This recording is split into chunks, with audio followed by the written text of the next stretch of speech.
Wherever you are, make it team on. Truth Frequency Radio.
Welcome to Phoenix Rising Radio. Now is the time to lift your mind higher. Now is the time to rise above. I am your host, Phoenix, and welcome to tonight's broadcast.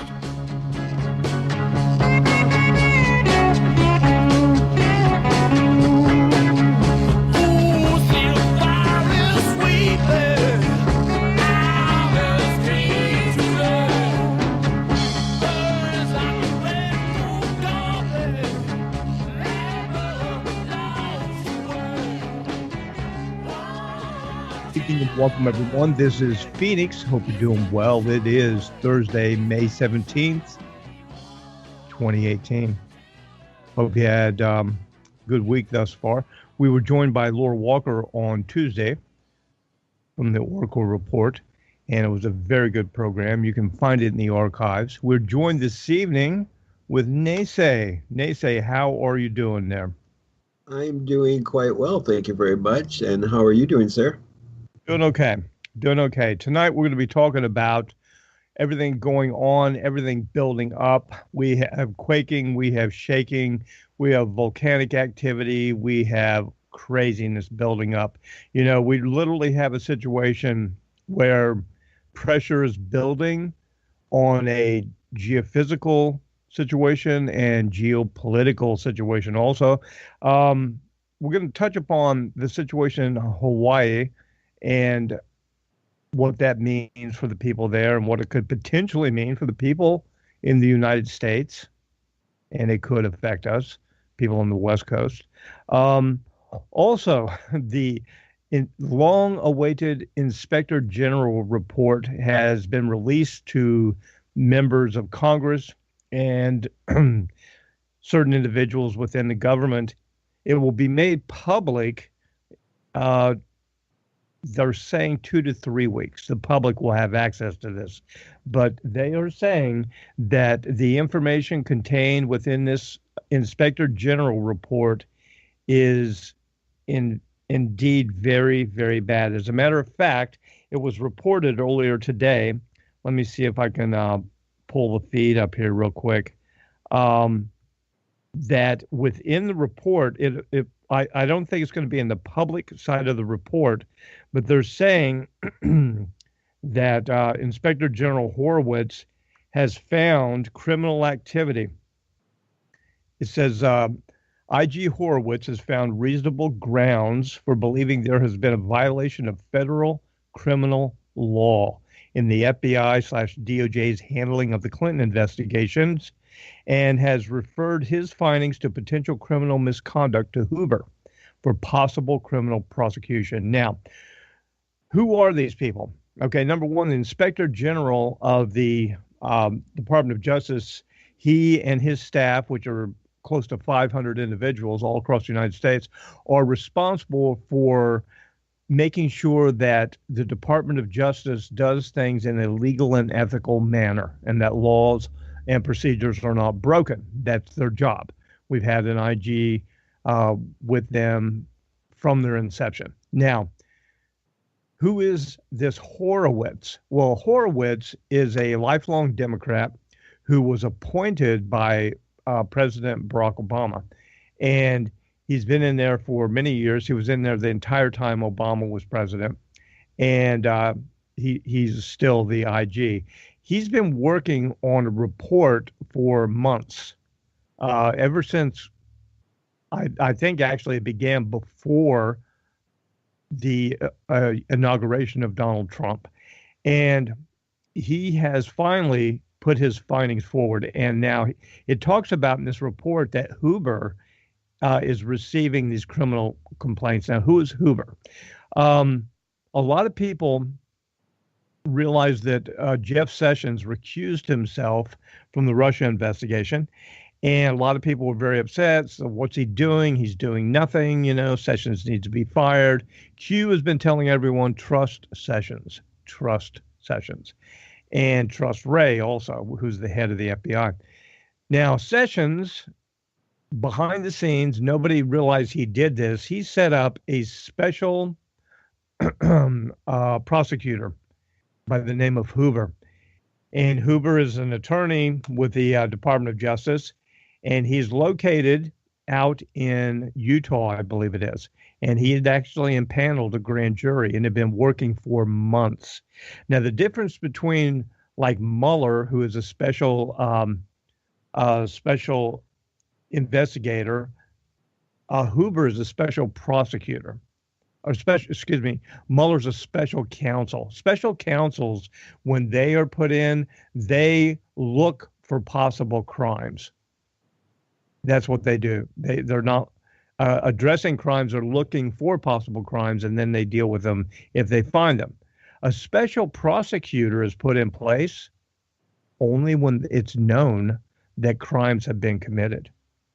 So when Sessions put this guy in place, this Hoover, it was known by Sessions and others that crimes had been committed. Now, they're going after the Clinton email scandal. Word is also they're going after Fast and Furious, which was the former Attorney General before Loretta Lynch. And he actually was responsible for a program where they stole guns in the United States. Stolen guns from gun shops were given to Mexican gangs and drug lords. And the entire plan was that they were hoping that the guns would be used in crimes here in the United States. And then they would be able to tie these guns back to the U.S. and crack down on gun laws and change the gun laws. They were basically trying to subvert the Bill of Rights and the Constitution. So the reason they can go back all the way to that Attorney General, even though it's been many years since the Fast and Furious scandal broke, and it was all covered up by the Obama administration. He claimed executive privilege. They wouldn't let anything out, and they totally squashed the entire investigation. Eric Holder, by the way, was the Attorney General, if you're not familiar with it, Eric Holder. And the reason they can bring this back up is because a federal agent, I believe 2 federal agents, border guards were killed, and they were gunned down by semi-automatic weapons that were traced back to the Fast and Furious program. And anytime you have the death of a federal agent, that crime and the events that led up to that, there are no statute of limitations.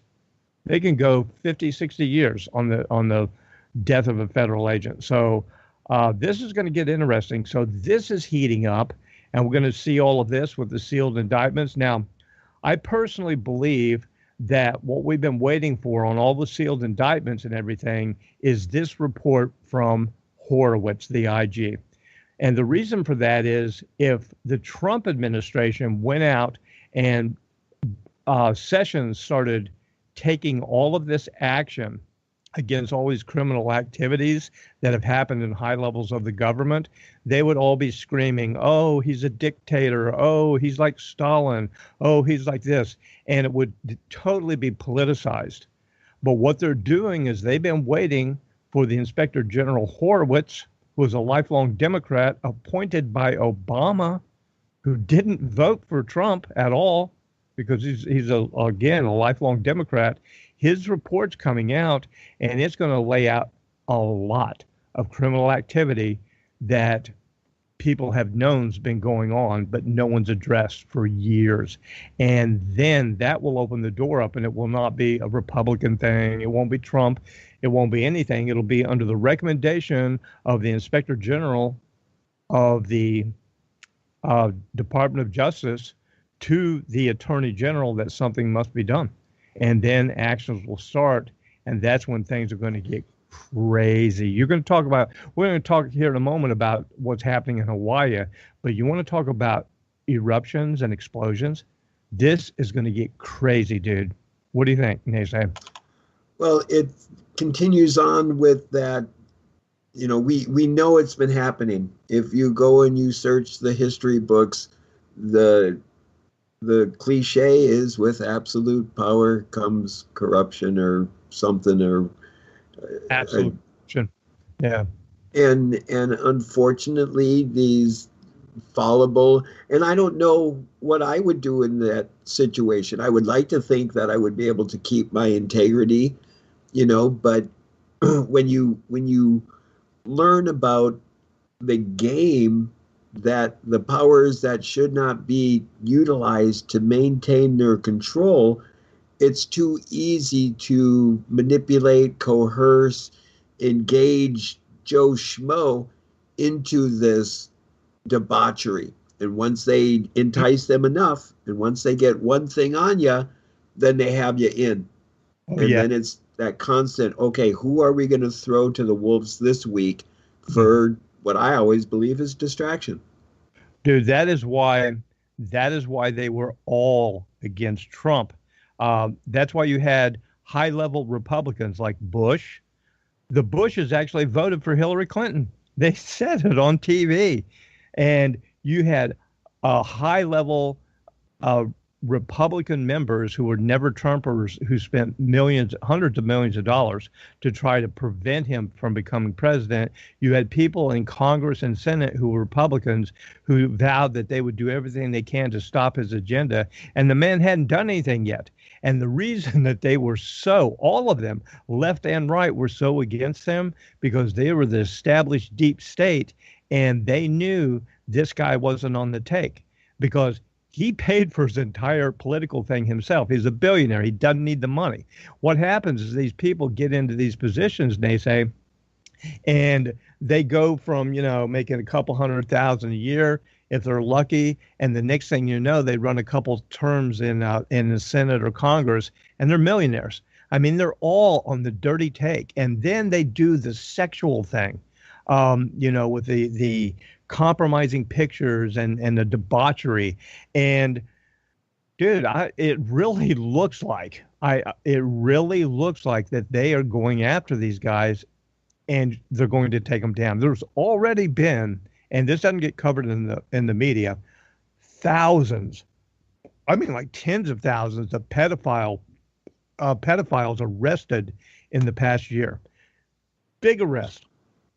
Well, it's really interesting, and I think we talked about this a couple of weeks ago, but recently I've revisited Mr. Smith Goes to Washington, and it was kind of ironic in that movie, if you recall it, where they did have all of the Senate boys.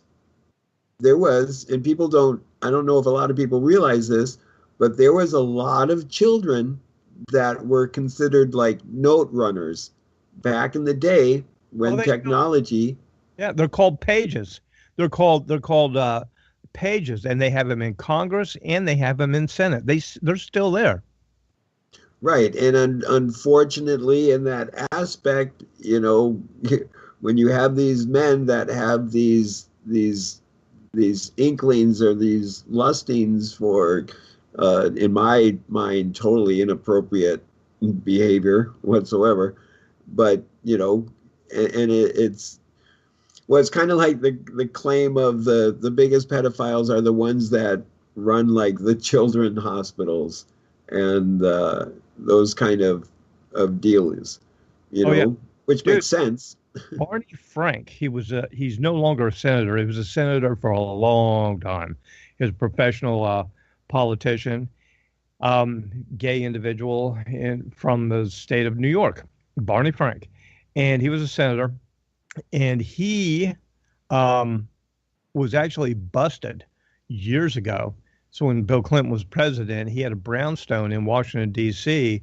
that he owned or leased or whatever. And he was running uh, a, a prostitution ring of young boys who are all senatorial and congressional pages who are like we're talking about.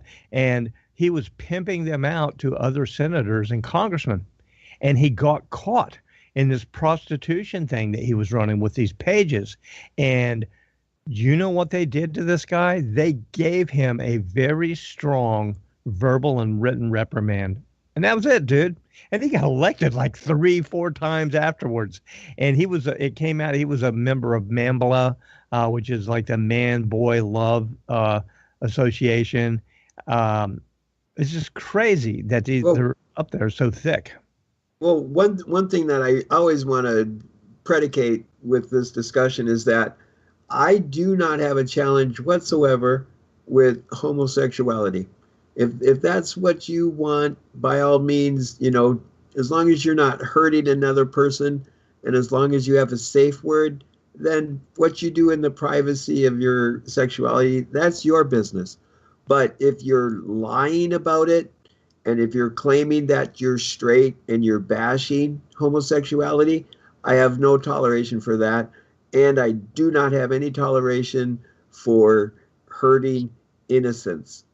My ancestors, if you got caught doing something like molesting a child or hurting innocent, they would wrap you with the hide of a bear that's been leaned against a fire until the fat is sweltering hot.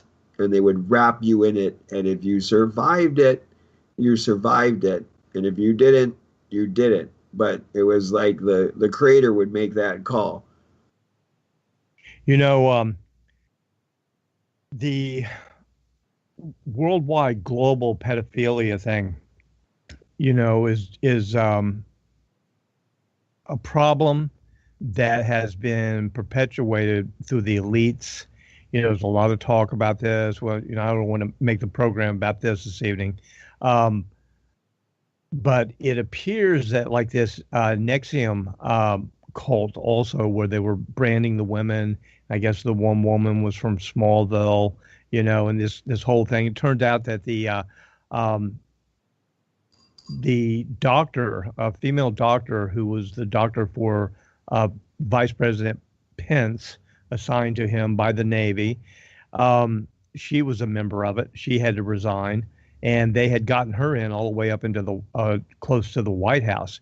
And that's being speculated. Oh, here's the other bombshell. Anthony Weiner's laptop that has been sealed on all the information. An affidavit was discovered today, and I think it may have gone out today, that information is now unsealed, and investigators can look at that information. And that's the one where they say Eric Prince of Blackwater, the founder of Blackwater, he said that the two detectives he spoke to in New York City, he said they almost cried, or some of them cried when they saw it, because this was so harsh, the horrible things they found, because it was in a folder with Anthony Weiner. And Anthony Weiner was Huma Abedin's husband, who got arrested, and he's in prison right now for like having sending nude pictures of himself to a young teenage girl who he knew was a teenage girl, and like he is a pedophile. And he had a file on his laptop when he was arrested called the insurance policy, and it turns out there's like thousands of highly classified emails on there from the State Department that were mishandled, plus other extremely damning information, because it looked like Huma Abedin collected this stuff.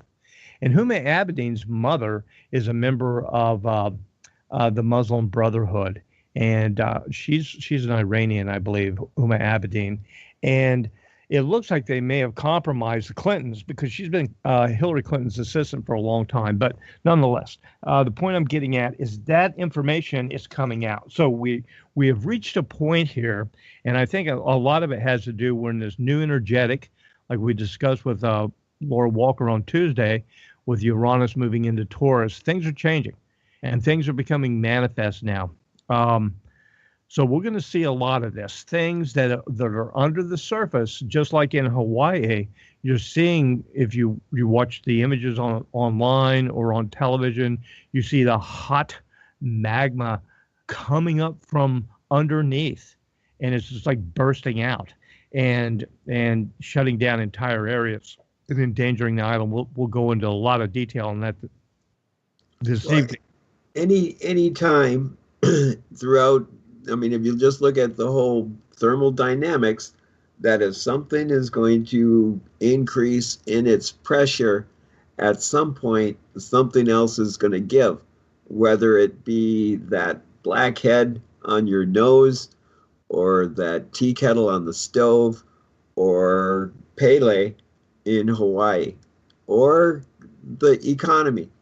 I mean, you could put it on anything, that if there's over amount of pressure and without that pressure being properly relieved, you're going to have challenges. Oh, yeah. And it's going to, we are in a period right now that some people, some scientists say we're in a solar grand minimum. Now we have solar maximums and solar minimums. We cycle between these every 11 years. But it looks like we are possibly in a grand minimum cycle. And during grand minimum cycles, that's when we have what's been called mini ice ages that last for quite a few years. But not only that, they are always marked historically by an increase in seismic activity and volcanic activity. And the volcanic activity sometimes are massive events that are large enough that actually change the climate of entire continents or hemispheres. And they kind of amplify the entire problem of the solar minimum and the lowering of temperatures and make it even worse. Also, the seismic activity that accompanies this, because like you're saying, NeSe was saying, when things build up, something comes up, something has to give.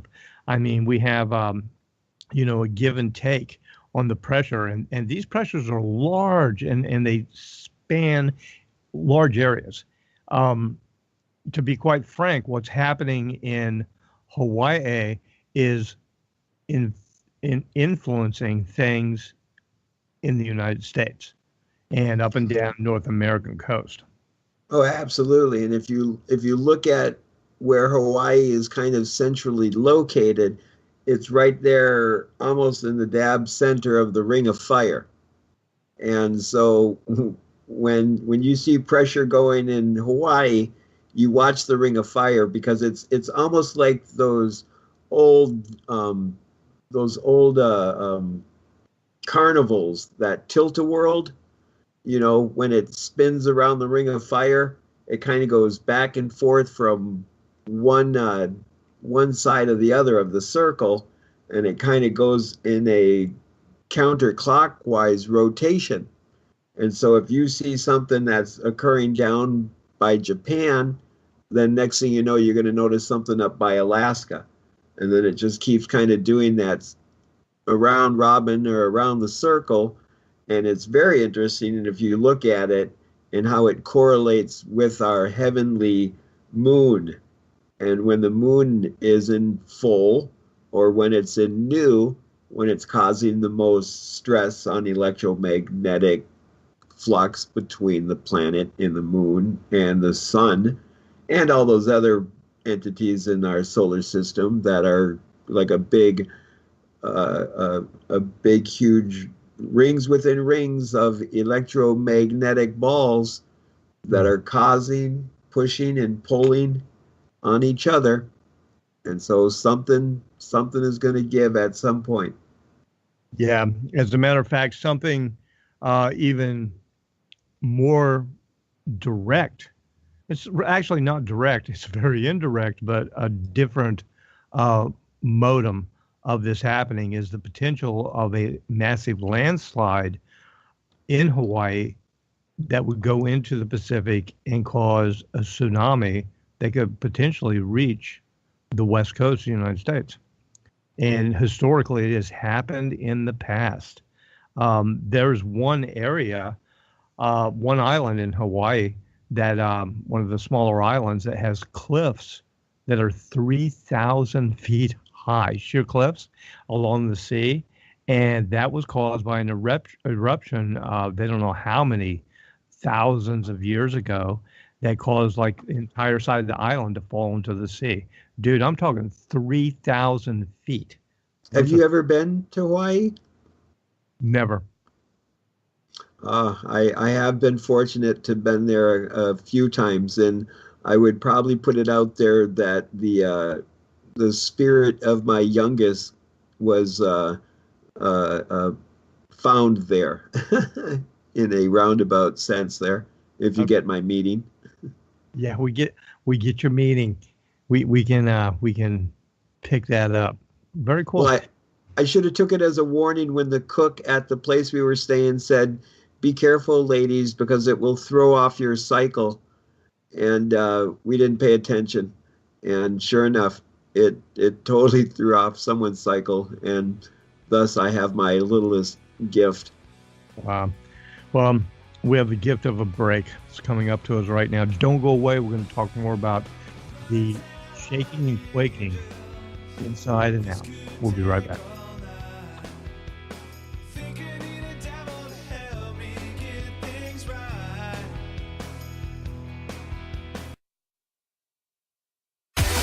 No hate, no hype, no fear. You're listening to Truth Frequency Radio. We are TFR.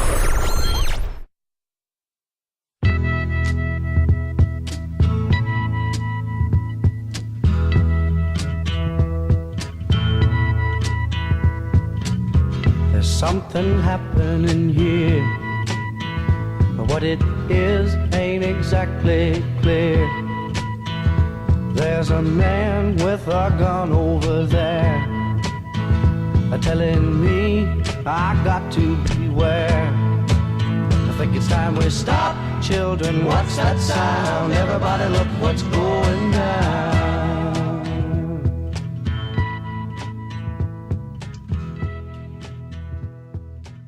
What's going down? Could it possibly be MK Ultra? Mind control, behavior modification? Were they part of the whole thing of trying to keep us looking down and not looking to the heavens for the answers? Who knows? NeSe here doesn't know, but I bet our hostess with the mostest, Phoenix, knows. Yeah, you don't know because you were an MK Ultra subject and you don't even know it. Don't go there. Oh no, that was my trigger word. You just gave my trigger my trigger phrase. Rubber rabbit, rubber rabbit, rubber rabbit. Rubber rabbit. Exactly. Okay, so I guess I'm going to technically announce that I'm going to roll for US. I'm rolling for US. Oh man, let's roll. Oh my God, that no disrespect to anyone who lost family members during 9/11. My God, it's a tragic thing. But that whole thing of let's roll of the plane over Pennsylvania, and yeah, that's some good storytelling right there. Because that is not the way it happened. I won't go into the details of it or what I know, but yeah. Let's not talk about that happy hooligan pilot, the only pilot in the Air Force history known to get one of the highest medals of honor, but had no ceremony, no fanfare, no acknowledgement of it to any public. Oh, Interesting. Yeah. Oh, yeah. Yeah, let's not talk about the fact that it was documented by Bill Cooper, and they did a lot of work on this when this went down. There was a fellow, and It was right here in Pennsylvania. I'm broadcasting from Pennsylvania. When the plane that crashed in Pennsylvania, when it happened, and this was documented by a lot of people, a man ran into the diner because they'd all been talking about the Twin Towers, what was going on. Everybody was talking about it. This guy had walked out of the diner. He ran in and he yelled to everyone, and everyone knew the man. He said, "I just saw a fighter jet shoot an airliner out of the sky." Well, I just he saw an F-16 shoot a missile and shoot the plane out of the sky. And I'll tell you this: I know from a professional aspect of this. How do I even say this? Okay, I was in a professional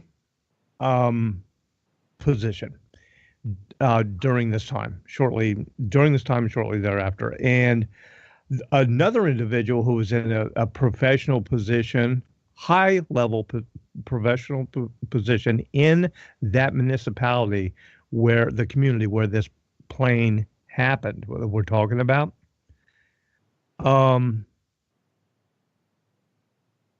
If a plane crashes, NeSe, when it goes down, if the narrative was they went up, they tackled the guys, and the plane went down to crash, they're all heroes.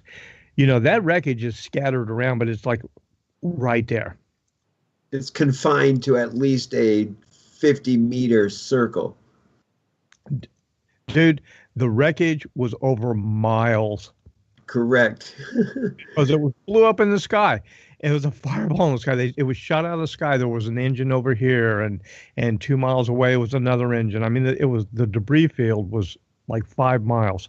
But not only that, Phoenix, the alleged trench of where the plane went down, there are photographs that trench was there roughly 3 years prior to the accident. And they have images of it prior and after, where they claim to be pulling minimal wreckage, which didn't constitute the whole. Oh my God, we could probably do like a whole month on 9/11. Yeah, it's a program on itself. We're getting way off base here, but getting back to the current situation at hand, what we're seeing in Hawaii. NeSe, you told me earlier today when we chatted before the program that you actually know someone who had to evacuate in Hawaii. Oh, I would say I know a handful of people. When you hear me say praises about my favorite band out there, it is called Wookiefoot, and they're at wookiefoot.com.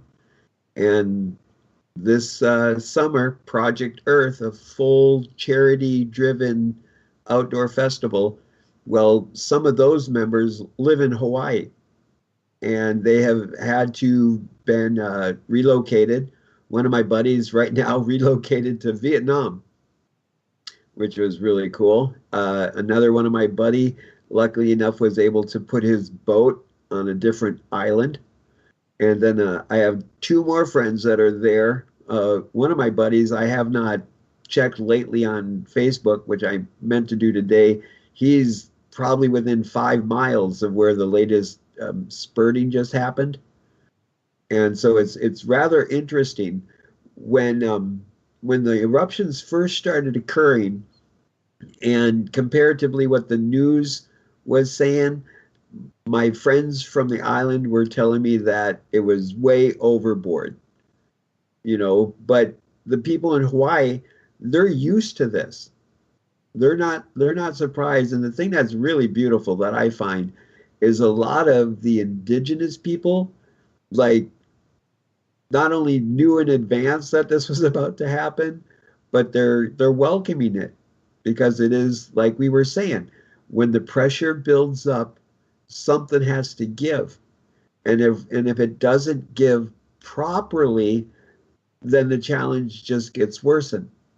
Well, so that reminds me, just yesterday I saw a video that was taken in a hospital there on the Big Island, and there's an elder, a Hawaiian elder who's there, and he told everybody to pack and get off the island because Pele is angry and is going to enact revenge. And that was from an elder. That was a pretty serious one. I'm like, okay. And, you know, I know you're visually impaired. If you look at some of the video footage, dude, this thing is huge. It is like, it goes for miles, and it's gone through all of these different housing things across roads, and it's heading towards the ocean. And it's on the the eastern side of the Big Island. And that's where they're concerned that potentially, if there's a major eruption, that entire side where this line is being cut, this fissure is opening up, could slide into the sea, causing a tsunami that could potentially hit the western United States. Now, this is bigger than people realize, and what they're doing is, I'm reading reports that news crews and stuff are going around. They're finding cracks in roads, and they're finding things. They're taking videotape. They're having their cameras confiscated, and they're not being allowed to report on this because they're trying to minimize it. They don't want people to see how much it's spreading and how fast and what's actually happening. So they're actually kind of like controlling media out there and not letting them report what they're finding. Pretty weird. Well, you know, the conspiracy realm or the conspiracy theories within myself, anytime I hear about these seismic activities and stuff, I always refer back to that very first, well, not the very first, but one of the prominent conspiracy movies out there, that one with Mel Gibson called Conspiracy Theory. And his whole premise was that the government, or the powers that should not be, have the technological advancements to where they can manipulate seismic activity. And this can easily be validated if you look up any of Nikola Tesla's stuff, where his seismic pounder, where he was shaking buildings in New York. He was affecting something like a 1/4 mile radius, and had the building shaking so bad that they were almost afraid to shut it off for fear of the sudden stop would cause the building in itself to collapse. And all you have to do is, you know, turn it up on a higher perspective. Well, this magma and what we're seeing here, I don't know. That could be, they could mess with that, geoengineer that. I'm not sure. I do know that the lava lake in the main crater has dropped over 1,000 feet, which is crazy. And they're watching it as it progressively gets lower and lower. And the concern is, and they've already had some steam eruptions there today, a massive steam eruption, because what will happen is once the lava lake gets down below the prevailing water table, water will rush into the crater, meeting that hot magma, and cause massive steam explosions, blowing hot rock and ash and everything else high into the sky. Oh, speaking of ash, just the other day, NeSe, I don't know if it was on a program with you, or when I was when we had Laura Walker on, we were talking about this situation. I gave everybody the heads up, and I've done this over the years. I've told people, I said, if you're in an area where there's a volcanic eruption and you are covered in ash, there's certain things you have to be aware of. One is, do not go out without covering your mouth. Have a respirator, at the very least a bandana, anything. Do not breathe this in, because it's like ground glass, the ash. So don't do that. The other thing is if you have ash on your roof and you don't have a good pitch on your roof, and you have at least 1 inch or 2 inches of ash on there, you want to get that off your roof, because if it rains, the stuff turns like concrete and the weight increases greatly, and it can actually collapse your shelter, your roof. The other thing, and this is the point I'm getting to, If you have volcanic ash on your windshield and you're driving, do not use your windshield wipers to get it off. You rinse it off with a stream of water or brush it off, but don't use your wipers because it will scratch your glass. And lo and behold, I saw a video today. Oh my gosh. Somebody linked a video of a guy, and I guess he posted it on Facebook because they were having these ash explosions today. He's driving down the road. He's filming it as he's going, right, on Facebook or whatever. He's like, wow, check it out. He goes, we're having ash rain that's falling. And the ash and the liquid, the rain is hitting his windshield. His wipers are going. And I'm like, oh my God, I'm watching this video and you can actually see the gray streaks start to form. And the guy doesn't realize it because what will happen, you'll be using your wipers and you think it's just like ash that's smearing. No, that's ash. Actually, ash is, the pumice is scratching your glass. And if you gouging into your glass, you keep doing it long enough, people are like, man, it's just getting worse. I can't even see now.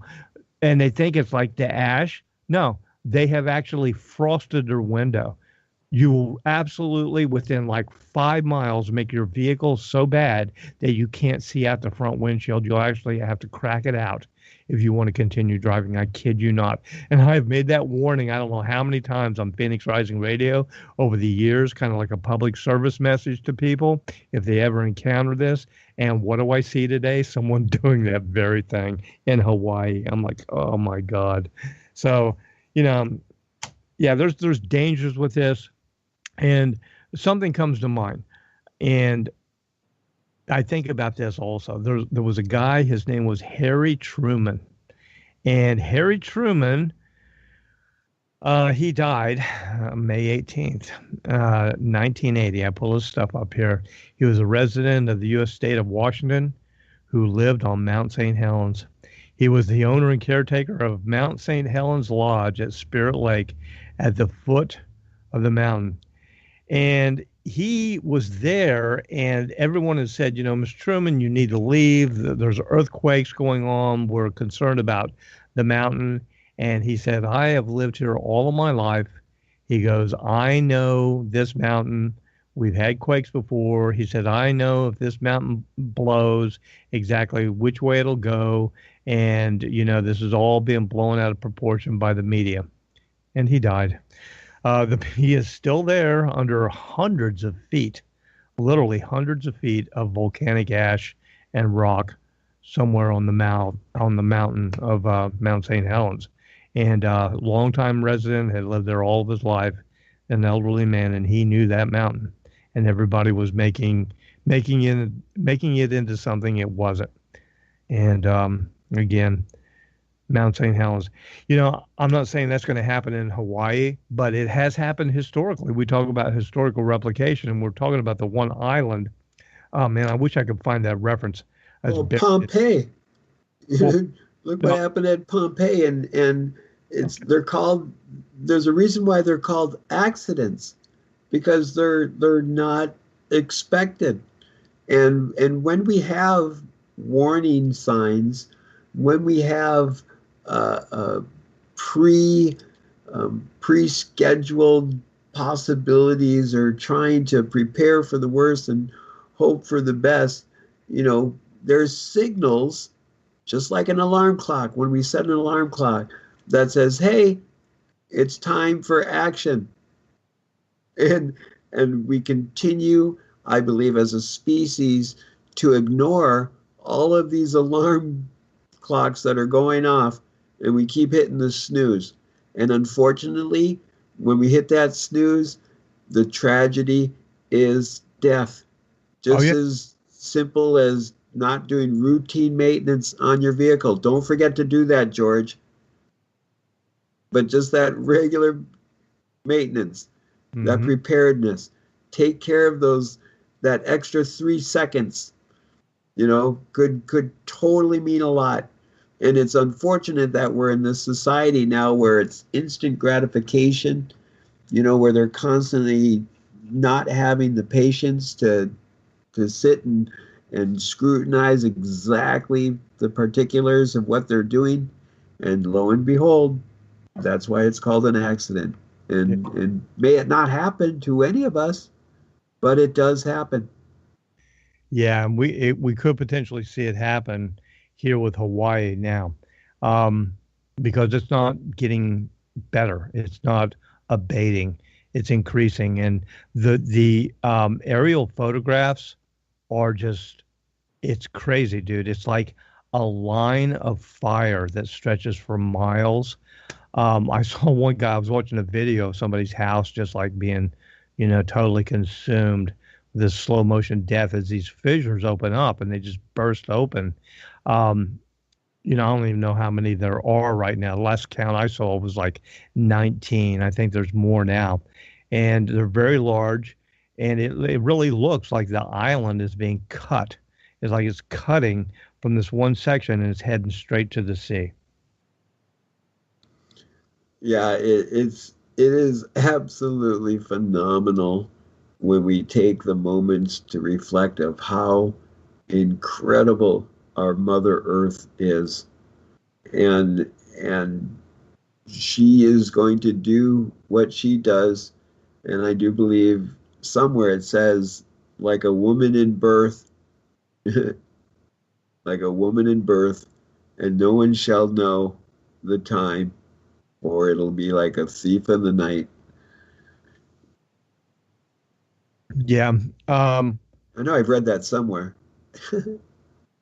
Well, the entire surprise aspect shouldn't be a surprise, but it always is. As humans, being human, we always see this over and over. Oh my God, where is it? Where it's a famous place that was covered with volcanic ash in Italy, and the people, Vesuvius, where all the people were, caught off guard in the entire village, Pompeii. Yeah, wasn't it Pompeii? Yeah, Pompeii, and lovers embraced and just covered, mothers holding their children, animals at the feeder, just they could see the volcano. They knew it was there. They saw it erupting, but nobody left because they'd seen it erupt. Oh, it happens. We're used to this.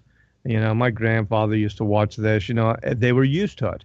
And these things do that, but people have to realize that, yes, they do that, but they get to a point in their cycle where they do more than just let off ash. They can really explode violently, like happened there. And I don't know. Am I saying we're going to see that in Hawaii? Yes, I am. Right now, no. In this incident, I can't say, but at some point it will. It'll be this or something like this. And it could actually even get worse. We could actually see some of the other islands start to go active because all the Hawaiian islands are volcanoes, all of them. You go to any Hawaiian island and you are on a volcano. These are volcanic fissures that opened up on the seabed that rose up in their eruptive state to form the islands. So I don't care where you're at in the Hawaiian island chains, you're on a volcano. So right. I don't know. Well, from my research of trying to figure out where all of this started, and I look into all of these ancient writings and stuff, and like Immanuel Velikovsky and Ages of Chaos and Worlds in Collision. And if you think of the Earth, and then if you think of the moon, when the moon allegedly 3.7 billion years ago slammed into the Earth, at the point of where that sphere, when that hardened sphere hit the Earth and engraved it, that center point is the Hawaiian Islands. And as it pulled away, it pulled underneath that mantle, it shattered everything under the mantle, allowing a place of pressure release. And so from our magma core, or not our core, but our magma levels, all of that magma was able to come to the surface as the debris fell from the Earth and the Moon, creating the chains of all of the islands and where all of the volcanoes came from into. And so all of that, like you were just saying, all works within itself, where there's pressure here and pressure there and cavities here and cavities there. And as they expand and some diminish and some fill, they cause other stresses on the tectonic plates. And that's where we're talking about the possibility of landslides, the possibility of triggering even more earthquakes. Who's to say that if she goes, then maybe it could trigger the whole ring of fire, and we may see the so-called California event also. Yeah, well, that fits right in back to the Solar Grand Minimum, which we are potentially in right now, and a very famous NASA doctor and scientist says we are. And he's been warning people about this for a long time. And one thing that people here in North America need to be aware of is that we have never gone through a known solar grand minimum as far back as they can tell through their research, where we did not have the New Madrid earthquake fault zone erupt or go off. And that's the biggie. Now, the Cascadia fault up in the Pacific Northwest, that's huge too. Dude, that is absolutely huge. And we have some major fault lines like the Cascadia and the New Madrid, that these are long-term things that haven't gone off. But when the New Madrid went off, oh my gosh, back in the 1800s, dude, it was horrible. It wasn't just one earthquake. It lasted for months. It was so severe, the shaking, that people actually had to suspend their beds in the middle of the room, hanging them from ropes, because the shaking was so bad it would throw you out of your bed. The aftershocks were like major quakes, and they went on for months. Some people were actually driven mad. They went insane and took their own lives because it was so maddening. Yeah, it's a mad world. But you know what? I would go through all of it again and again and again for the opportunity of being right here with all of you and living in that absolute anticipation of how many of you are going to be coming back after the break in 4 minutes. 3 minutes, sorry. Wow, that was really a strange exit. Yeah, I was listening to you and I didn't know where that was going. I'm like, oh, okay. But he's very right that we'll be right back. We'll go into a break here in like 30 seconds. We're rolling into it. And when we come back on the other side, we'll talk some more about this grand solar minimum, what it means, what it could potentially mean for you. And I've been telling everyone we're going to do a special on this. Tonight's not the special. Consider this a tease of this, and we're going to get some experts in here, possibly NASA experts, on Phoenix Radio to talk about this very thing. Very serious, and it's tough. Anyway, don't go away. We'll be right back.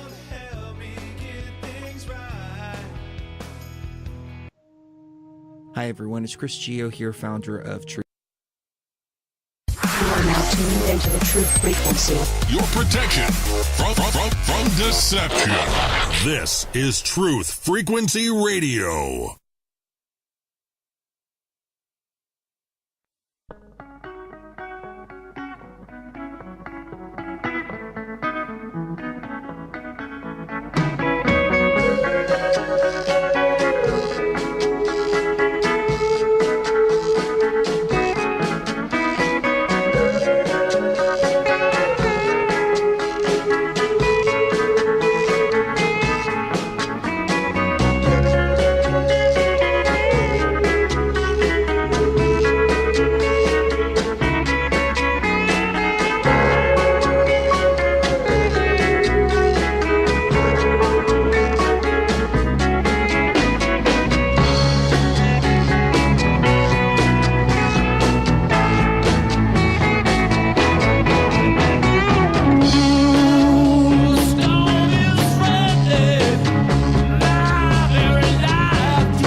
Welcome to Phoenix Rising Radio.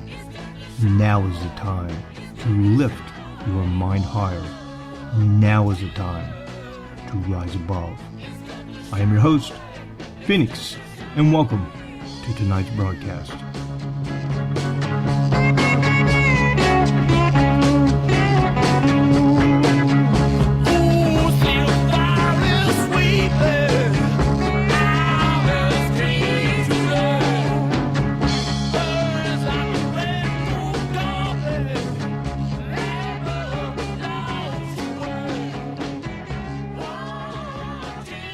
Welcome back at 1 second hour here this evening of Phoenix Rising Radio, right here on Truth Frequency Radio, where truth is premier.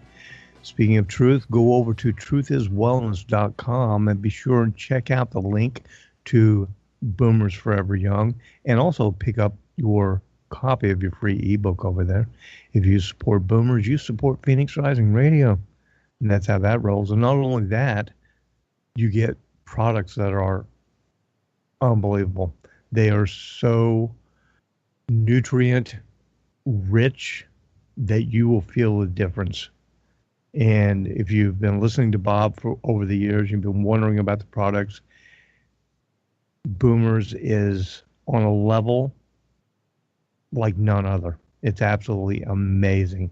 The nutrients and the reports and the different changes that people have seen and experienced. It's amazing stuff. Anyway, truthiswellness.com. Click on the Boomer stuff. That helps us out. Okay. Now, back to the topic at hand. You know, we started this evening out. I was talking about some of the rumblings and machinations, not under the ground, but geopolitically. And this actually, a friend sent this to me today. We were going back and forth talking about things, and he said this. He said the NXIVM group is the key. And if you're not sure what the NXIVM group is, that's the Hollywood sex slave cult that's been busted. It's been brought down. He says the NXIVM group is key. Anthony Weiner, Hillary Rodham Clinton, and Obama were all part of the NXIVM group. He says, I was thinking about the Anthony Weiner situation, and I remembered Allison Mack, and she's the one who was like, what they call her, something like the leader of the cult of NXIVM. She wasn't the supreme leader, but she had like a responsibility of getting women in there. Allison Mack, and the fact that Schneiderman, the Attorney General in New York, who just stepped down for hiding this group in New York. He was actually, the Attorney General of New York was actually covering up the fact that this group was in New York and some things that had happened there and crimes. Also remember that Hillary Clinton was part of the senator there, and just put it all together. The NXIVM group got all the way to the top of our government. They partied on a private island with Richard Branson, and Barack Obama went there to that island, and it is in the Virgin Islands, very close to his friend Jeff Epstein's island. Oh yeah, what they call Lolita Island. They're all related, and on top, and on the top of their ties go all the way to Washington D.C. and Hollywood. He says this is going to go ballistic. And it is. I mean, when this stuff comes out in its totality, and Q, if you've been following Q, the amazing things that you find over there, this is, we're talking about the volcanic situation in Hawaii and the magma building up and what it could potentially do. But what's building up underneath us geopolitically and socially is going to explode. It is absolutely going to explode. Well, the proclamation of draining the swamp, I'm all about it, and I'm hoping, as I hope most of you are, because I do not believe that there is a single mother that has had a child, and as they're holding that brand new infant to them, they're thinking, I can't wait till this beautiful, incredible miracle gets to grow up to harm somebody else and murder somebody else. So when, if, can we, as a collective consciousness, have this realization? Absolutely. If something grander than Pele went off, or if Nibiru flew by so close enough it gave everybody the opportunity to remember how precious life is. But am I going to see it? No. But here's my prophecy. Here's my prophecy for you, Phoenix. I guarantee all of you that we are doomed. I guarantee you that we are all doomed within the next 100 years. Oh wow, that's pretty bold statement there, man. Oh, I can't believe you went so far out on a limb. Oh man, okay. and I can also tell you that I will die too. Yeah. Well, you know what I used to say in the program all the time, and it's a very great truth, is that nobody gets out of here alive. Nobody. You know, I don't care, you know, what you try, what you think, but it's part of the process. We roll through this. But when we're talking about grand cataclysms, you know, the grandest one I think we could actually anticipate seeing would be the Yellowstone caldera. Now that is a problem, dude. Well, it's really interesting as we talk about, you know, pressure. We're all under pressure. And there's another huge example of pressure. I actually theorized, remember when the Gulf of Mexico was leaking all of that oil? Yeah. My conspiracy theory back then was that it was done intentionally because they wanted to remove a bunch of the pressure underneath all of that magma. And so that caldera would lose some of that pressure and fill all those empty gaps of where all the oil left from underneath the United States. That could be. That is a possibility because, again, you know, you were talking about the impact of the moon, according to Velikovsky. But, you know, it's commonly believed that the Gulf of Mexico is a crater. You know, people look at the moon, they see all the craters all over, and they're like, well, why didn't the Earth look like that? It does. We look just like that, but you can't see it because we're covered in vegetation. We've, you know, the oceans have covered a lot of it. Some of the lakes are actually craters themselves. And, you know, it's widely known that the Gulf of Mexico was a crater, a massive cataclysmic event. And so you're talking about contacting magma and causing pressure. So that would be a real stress zone right there. And, you know, we talk about the New Madrid. The New Madrid comes right up through there. You know, perhaps the Mississippi River was nothing more than a fissure that cracked, you know, during this process. You know, I know it has changed its course and changed directions and all kinds of things with New Madrid earthquakes in the past. So, you know, we're setting on this now. The New Madrid earthquake, when it went off in the 1800s, killed hundreds of people and did all kinds of damage, and that was in the 1800s. Now we have bridges all across the Mississippi River. We have commerce. We have big cities. We have millions of people living in these areas. And my God, dude, I don't even know if they have earthquake codes or anything because people just forgot about it. But if the New Madrid goes off again, which it will at some point, but if it goes off during this potential solar grand minimum that we have just entered, which, you know, historically it always does, there could be hundreds of thousands of people lose their lives. You know, when you were talking earlier, and you know, there's asteroids out there, and when an asteroid gets pulled by the adjective gravity, when it gets pulled to the sun. When it hits the sun, it causes a huge eruption, which is going to cause solar ejecta, which is electromagnetic fields. And so when these fields occur, they come blasting at us. And that field in itself will affect our electromagnetic field and the electromagnetic field of the moon, causing it possibly to be pushed towards us, pulled away from us, and all of those in concert with each other are going to cause as above, so below, depending on the perspective you want to take a look at it.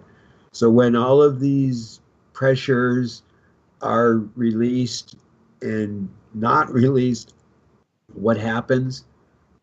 Earthquakes, volcanoes, tectonic shifts, and we're definitely going through it.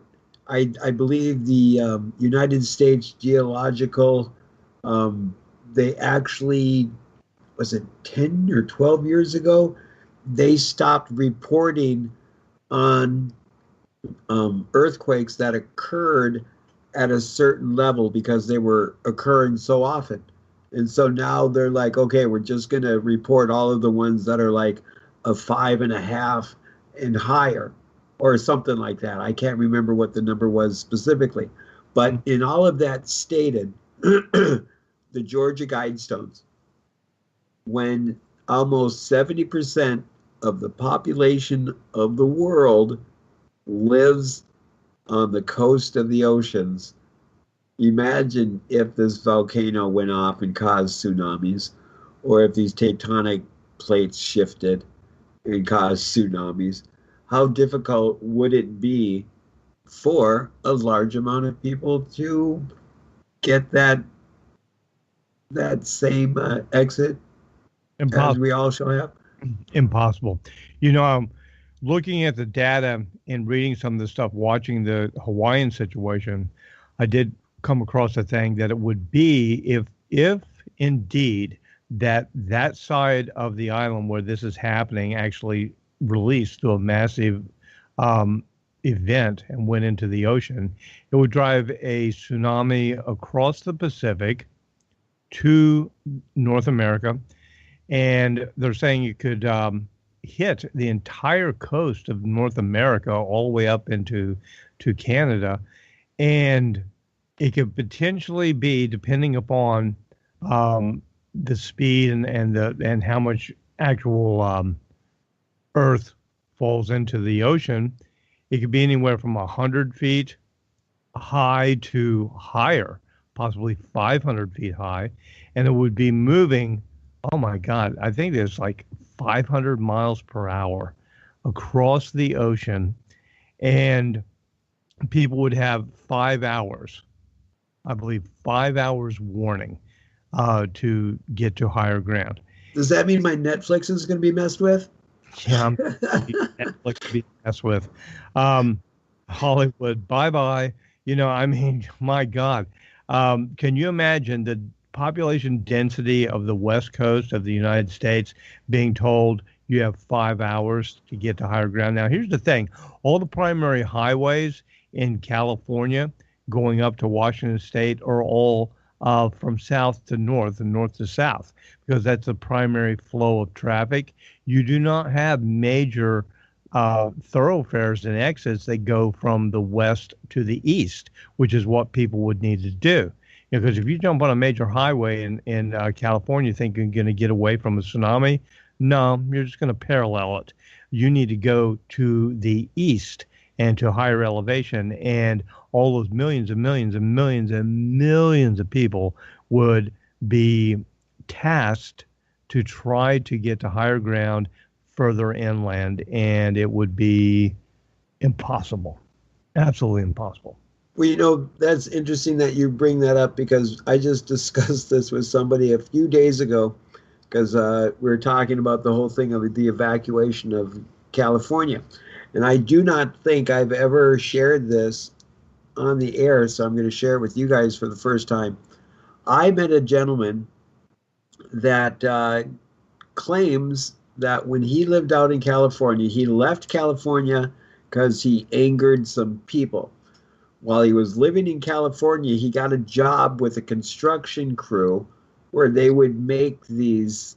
Do you know what a farm silo looks like, Phoenix? Dude, I live in Pennsylvania. Okay, just making sure. Yeah, I know what a farm silo looks like. If I look out my window, I can see like 100 of them. Yeah. Yeah, basically looks like a cone with a dome on the top. Well, he described to me that they were making these silo-looking things, but instead of having a dome on top, it had like a big dish, like a plate. And in the center of it had a huge door that kind of like twisted open like a circle. And along its side, it had stairs that went spirally up to the top. And then in the bottom of it, it was big enough for a semi to drive through and park their truck and trailer and shut the doors. And so he started asking, what are these things that we're building throughout California? And finally, when he got the answer, he decided he no longer wanted to be part of this crew. But the claim was that these were emergency evacuation sites for the elitist in California, that they all have their designated areas of where they go to. And, you know, it's a quick evacuation point where they go up these stairways, or in the center, they later installed elevator units that would get the heavier things right up the center and up on the platform. But the coolest thing he said is that and I answered, oh, like helicopters, like a helicopter landing pad. And he said, no, like an extraterrestrial spaceship. And I said, what? And he said, he swore to me that this is what it was. And I questioned what he described to me. But then when I saw a video about Montauk, on the island of Montauk, they have one of these like silo things with the flat surface on top. Interesting. Well, you know, there are silos that are flat on top, and it could have been something else. Somebody could have been pulling his leg on that. But I would believe that the elitists do have their emergency exits there. Oh, yeah. Well, let me tell you one. I'll share one with you that a listener of Phoenix Rising Radio actually contacted me a few years ago. He lives out in Colorado, and he's near the Denver airport. And he was visiting a friend. It was late at night. And he told me the highways. I'm not familiar with it. I'm not from that area. But there's a back road, like a back secondary road on the backside of the Denver airport that doesn't get a lot of traffic, just local people. And he was visiting a friend, and he was leaving, and it was kind of late at night, and he passed two black SUVs were driving, and there was an 18-wheeler behind it, and behind it was multiple ones. He counted I think he said like 26, 27 of these 18-wheelers. And he thought, well, that's odd. Why would they be over on this road? And he's paralleling the fence of the Denver airport. And he goes up this other road, and he turns, and he just happens to look, and he sees that this entire convoy of tractor trailers and these SUVs that were in front of it, and had a couple of SUVs in the back, turned in through a gate and went into the Denver airport. Now, this area is way back. You can't even really see the terminal because this is on the far end at one of the runways. And it's the runway lights and all this, and the far away side of an airport. And he was just at a point where he could see them because he turned. And he's like, what the heck? And he slowed his vehicle down on the road there. No one was coming. And he was looking. He said the end of the one runway lifted up like a door. And all of these two SUVs and all the 18-wheelers behind them didn't even slow down. They just drove right in, like down a ramp underneath the runway. And he said it's like 26 or 27 18-wheelers. And they drove down underground. And he said once they got down, the last one went through and an SUV came in. He said the end of this thing came down and closed like there was nothing there. And then he was totally freaked out. He's just like, oh, my God. And I guess he ran into some more. And he was driving and he passed like another, 30 or 40 18-wheelers. And this was years ago, and we thought they were like stocking something up. But, dude, can you imagine the infrastructure and the size of that to drive that many 18-wheelers underground? And that was at the airport. Absolutely. And this is one of my favorite things that I do because of the whole Colorado and cannabis. But I have a lot of friends in Colorado. And my friends that live up in the mountains and remotely, I ask them, what's the activity? And they get back to me periodically and they're like, hey, NeSe, for the last 3 weeks, we've been seeing, semi-trailers one after another nonstop going up to the mountains. And they don't come back. From one of them, they claim that, you'd think if all of these trailers are going up into the mountains and he knows where these roads end, that they would be coming back the same way. And he says they don't ever see them coming back to the extent, especially to the extent that they go up into the mountains. So if you look up, I think it's Richard Saunders and his book, Underground Bases, because the technology that they have, there's a machine that can bore 40-foot diameter tunnel. As it grinds the dirt, it changes it into cement. And so as it slowly bores its tunnel, the scrap that it cuts out is made into cement. And within hours, it's like 10, 15 feet with a nice cemented ring behind it. Oh, yeah. Yeah, I've seen that machine. I've seen pictures of that machine that was actually operated by the United States Air Force. And I heard one of the variations I heard of that very machine that not only is the cement type quality you're talking about is actually actuated by lasers, that they the soil that's taken is compressed, ground, and as it is mixed with whatever type of fluid or whatever, it's actually hit with like high intensity laser, and that these tunnels, when this boring machine actually goes through, it ends up almost being like glass lined. You would think that it's like a porcelain or glass is what the thing's made of. That's well, we definitely should do that as a topic, because I just remembered a couple weeks ago somebody sent me a link about there was this seismic activity that was traced that crossed the continent, and it was like absolutely localized, so it wasn't like a big displacement of seismic activity.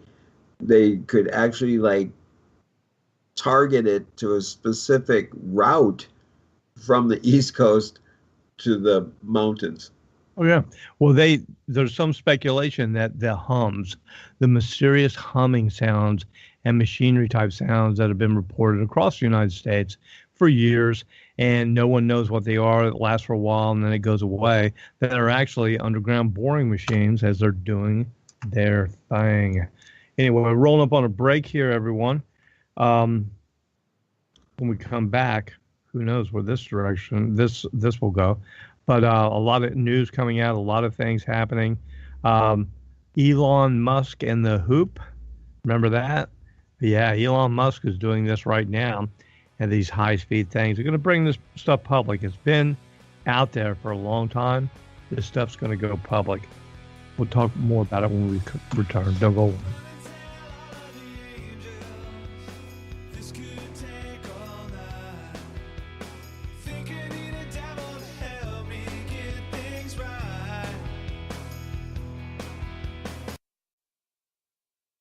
We are TFR. My faith in destiny is all I need to prevail. Truth Frequency Radio.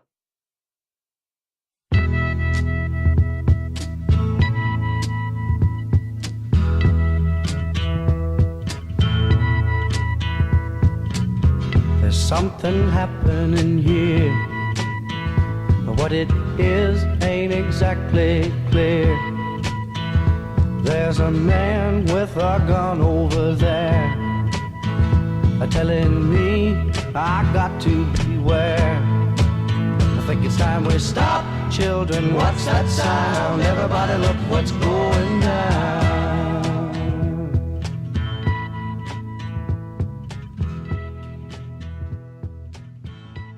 Here we are, boring the tunnel through the rabbit hole, because we don't have time to waste trying to find the truth with a direct line of sight, so we can adjust our course for our end destination.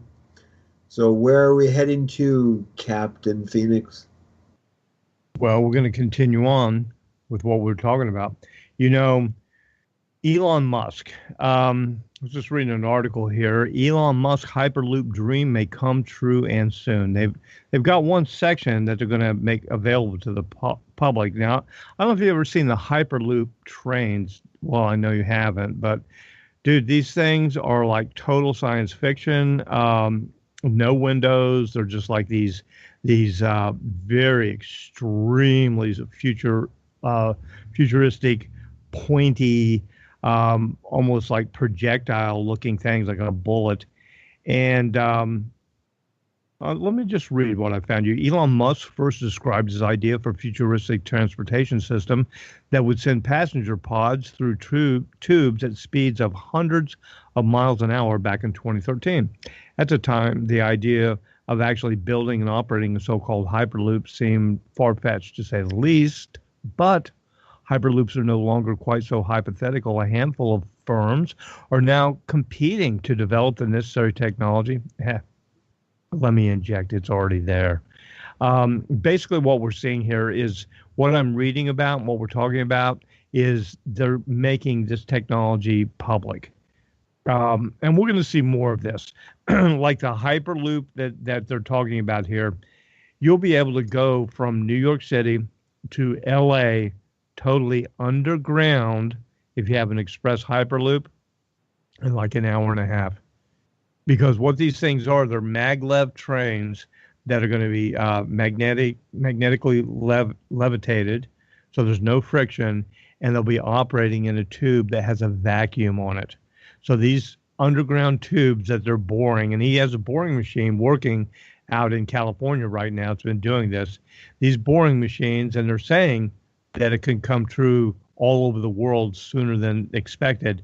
Maybe some of these sounds and these seismic things you're talking about that have been reported in these hums are nothing more than this.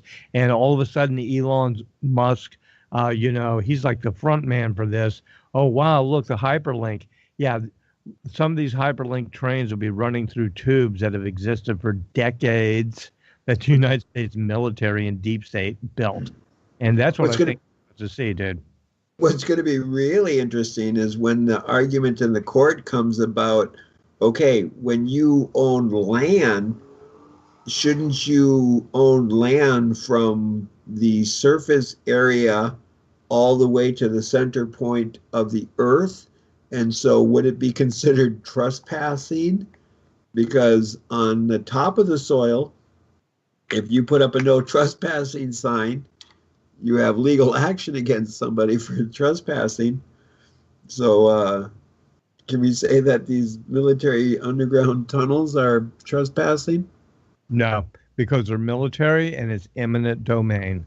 Just like if you have the area above your house, if a military helicopter or aircraft flies over, that's just them doing their job. So it's eminent domain. And especially if it was classified when they did it, and we would have no say in that. So no law would in North America, in the United States, would be able to affect that. So what about Elon Musk with his private? Is he now? That's I was saying, how private is he? What he's doing with the space technology, and dude, I don't know if you lost your sight before you were able to see this. I think you did, but Elon Musk, whenever they launch his rockets up, the booster rockets come back down and land on landing pads, like pure science fiction. There's the most amazing thing you've ever seen. These things come down like a 1950s science fiction film, like a rocket standing straight up and real slow, real controlled. They probably land on, it's no more force than if you step down off of a step. I mean, it's crazy to see these. So the technology that these guys are playing with, again, I think they're using Elon Musk as a front man to bring some of this technology to the public. And it's going to be like, oh, look, Elon Musk and Tesla or whoever, invented this. No, this stuff has been around for decades, and they're just going to make this stuff public. And that's the energetic we're in right now. With Uranus moving into Taurus, for the next 8 years, expect all kinds of stuff that have been hidden technologies, all these different things to start coming out and being made public like this. Well, absolutely. And if you look up the book, The Day After Roswell by is it Korsky? I think it was Lieutenant Korsky. I just lost the author's name. But The Day After Roswell, where the allegation is the general inherited a file cabinet that had strange technology to it, and his mission was to give it to the private sector so they could reverse engineer it. And lo and behold, we have night goggles, we have Kevlar, we have new polymers and aluminum and the fiber. Right. Hey, do you speaking of, I know you like this kind of stuff. Were you able to see the Star Trek episodes? I think you were there many years ago. Whenever Star Trek, it's like when they brought the original crew back, and they came to Earth and they saved some whales. So remember that? Oh, yes. Voyage Home. Star Trek 2. Now, you remember the engineer, he actually went and he had somebody gave him this formula. He needed something made. And the man's like, oh, my God. He's looking at it like, this is clear aluminum. And they manufactured it. It freaked the guy out. Dude, they have actually developed clear aluminum, just like in the Star Trek thing. And a lot of this stuff from these movies are like preceding this stuff into people's minds, but they actually are now letting the technology out for clear aluminum and other things. These technologies have been out there. You talked about what this guy did with the reverse engineering. It was done through Bell Labs that eventually became Lucent Technologies, that split off into a gear. I knew an individual, high level individual in Lucent Technologies, and they worked on the stealth fighters, and they did all kinds of things. So this reverse engineering technology has been gone into the public for a long time. A good example of this, And here's a really good example of, a marker of reverse technology coming in to the public. Major discoveries in the world are already marked, or they're marked and touted to individuals, because people like the fame, they like the glory. The public likes a hero.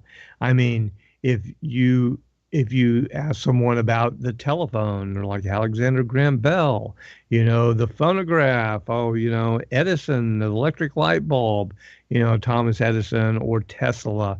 And the point I'm getting at, you can take major inventions and put them out there, and they're associated with a company or an individual. Like even Teflon, like Teflon, you think DuPont, because companies like it whenever they're the discoverer or developer of something, and man, they use that as part of their, marketing. We are the company that developed this, whatever it is. Dude, what company or what individual invented the microchip?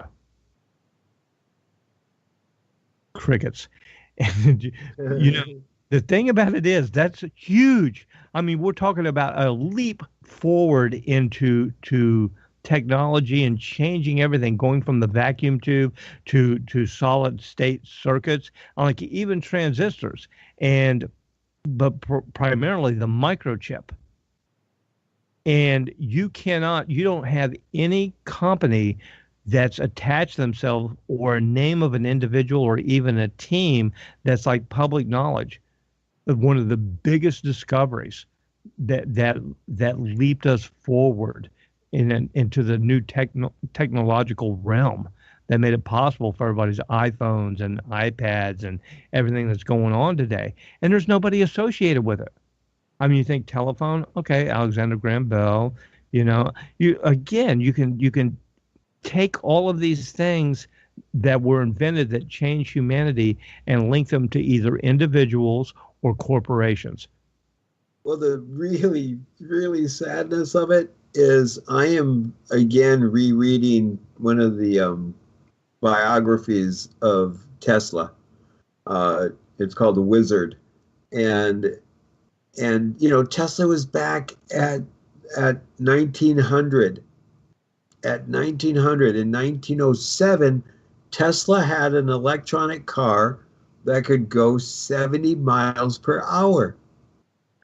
And so when we talk about these technologies, it's sad to the fact that the powers that should not be will actually not allow technology to come through for their fear of losing their power.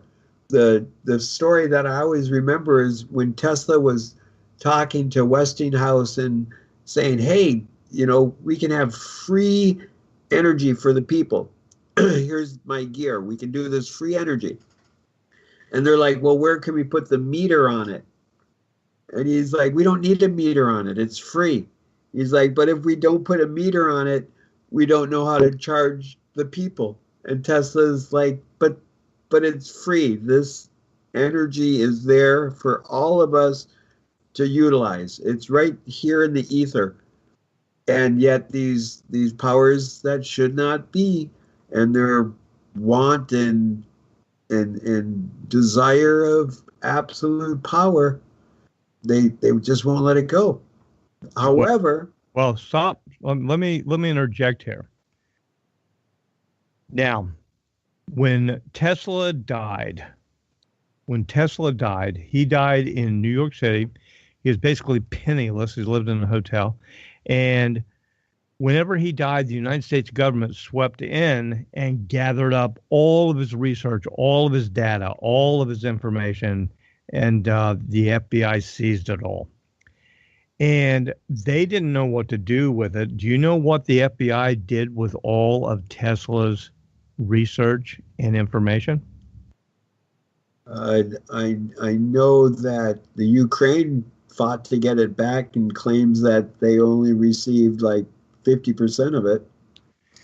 That's right. the person who actually got the information Trump was the name John G. Trump. John George Trump, I'm looking at it right now. He was born August 21st, 1907, and died in 1985, was an American electrical engineer, inventor, and a physicist. And he was recipient of U.S. President Ronald Reagan's National Medal of Science and a member of the National Academy of Engineers. John Trump was noted for developing rotational radiation therapy together with Robert V. de Graaf. He developed one of the first million-volt X-ray generators, and he was the parental uncle of the 45th President of the United States. Now, John G. Trump, who invented all of these things, he was actually the person that the FBI, the United States government, said, you know what, Mr. Trump, because he was a scientist and an inventor at that time, they gave him all of Tesla's notes, his research, all of the stuff that the public had never seen went to Trump. Now, because the government couldn't figure out what it was for and what it was worth. It is being speculated by many people because Donald Trump, the current president of the United States, has come out and he's made speeches about this, and he's talked about changes. He's talked about technology that has been hidden. He's talked about new inventions and new forms of energy and transportation and healing that are going to come out, and he's going to release. So it is being speculated by his very own words that somehow he knows this, he has connection to this, and he's going to use his presidential authority to bring these hidden things forward, because he was very well loved by his grandfather, this person who, uncle who had, not grandfather, but uncle who had all of Tesla's technology. So, there's a lot of conspiracy theory about this, but the whole connection with Elon Musk, and they need somebody to bring this stuff out. Again, I told you they just said, oh, wow, we have clear aluminum. All these different things that are starting to sneak out. I think once they get the deep state kind of under control and start going after these guys, we're going to see over the next few years here, and I'm not talking 20 years, I'm talking like next 2, 3, 4, 5, 6, 7 years, we're going to see this technology that's been hidden and suppressed coming out and being made public. Well, if I was able to get me a next generation Geordie visor, I'd probably do it. I think with the whole transhumanism, I would not want to be a RoboCop whatsoever, but to, I don't know. I'd love the ability to walk again and to be physical with my children and play and all of that. And, but would I be exchanged into a clone? That would be a hard call. Yeah, not me. I'm Mr. Natural. I'm going Mr. Natural all the way. I'm not into transhumanism. A lot of people are, man. It's like, oh man, you get this chip, you do this, you enhance yourself. Nah, no thanks. I like it natural all the way. I actually have and this is really bizarre, dude, because what do? We have the internet news going global, East meets West. I do the radio show. It's all about what we do. We work online. That's what we do. We work online, and I have an aversion to technology. I swear. Sometimes, and Lake knows this, I like go outside, like getting away from computer. Just, so transhumanism and no, not by my own free will. No, I don't think so. Well, the sad part is where they have the technology of where we can use stem cells from our own body and utilize that in the modalities of healing, where we really wouldn't have to go into this kind of robotic transhumanism.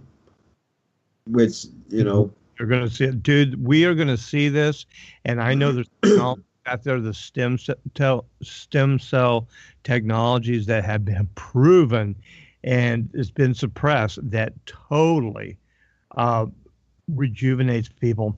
This is going to be made public. This is coming out, so don't think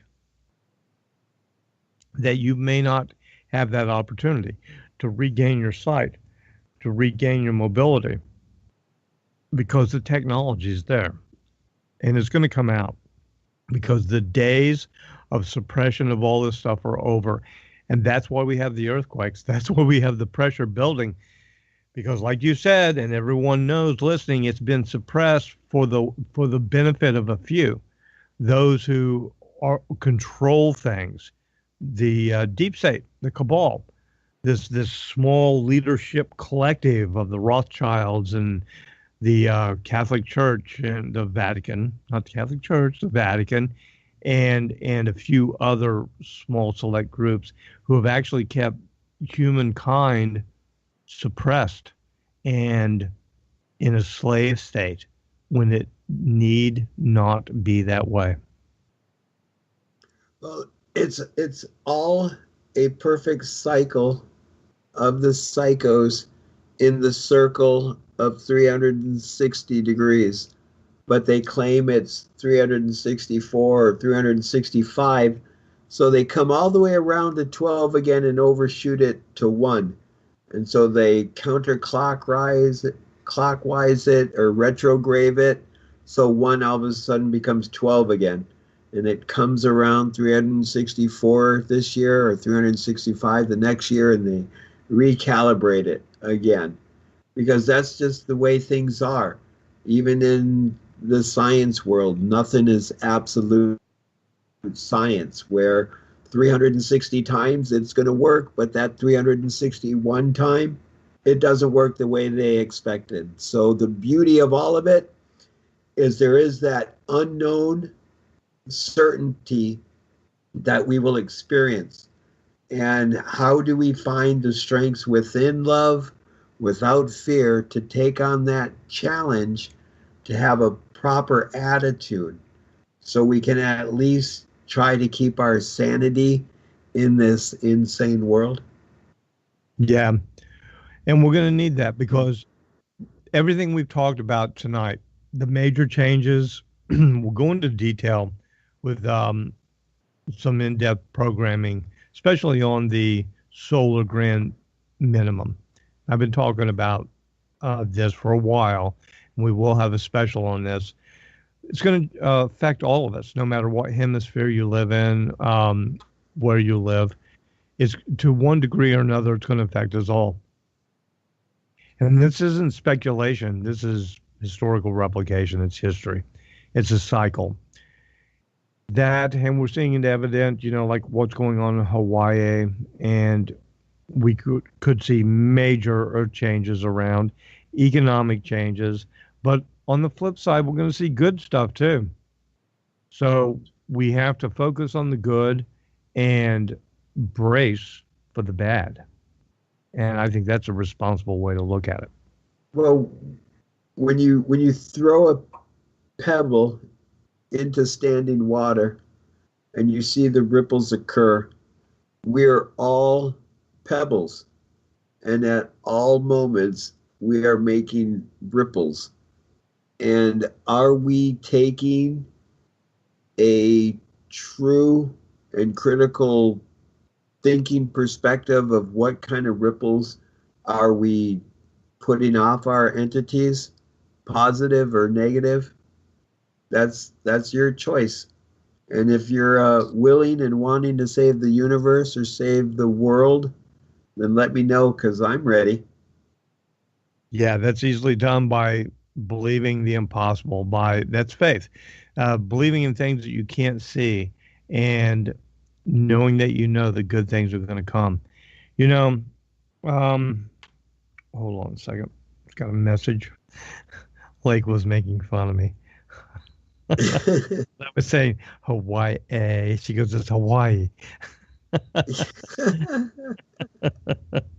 Hawaii. She says, no, don't say Hawaii. Anyway, okay. Just an example. There's always another bigger fish in the sea, right? You got it, my boss. Someone's pulling the strings in the. Pay no attention to the female behind the curtain. Okay, I've been corrected. Hawaii, not Hawaii. It's Hawaii. Book him, Dano. Remember that show? Hawaii 5-0? Oh, Yeah. yes. Or was it Hawaii 5-0? No. Hawaii 5-0. Yeah. Anyway, a lot of topics we've talked about, a lot of different things. You know, the takeaway from all this is say no to fear and just hope for the best in all these things. But you got to have a plan. You got to be prepared. You can't be the person who stands on the edge of the beach when the ocean suddenly sweeps away out to sea and say, well, golly gee, what's going on? No, you have to be you have to be able to say, you know what, it's time to take action and be responsible for yourself and for those whom you love. Anyway, last thoughts or comments, NeSe? Well, as we've been talking of multitudes of topics this evening, one kind of reoccurring thing that is being brought up is pressure. You know, we're going to experience pressure, and pressure occurs. And the beauty is being able to recognize the patterns and realizing when we're in that state of pressure or stress that we take a moment to find a way to relieve that pressure. Because if we can relieve the pressure, then we possibly diminish or reduce the challenge that may occur when the pressure isn't released. And ironically enough, the one animal in this whole existence that has the smallest depression, the no footprint on the earth, is the snake. Okay. Oh no, he's Illuminati. Get out of here. Find someone you love, tell them that you love them. We'll be back on Tuesday. Good night, and God bless everyone. Toodles.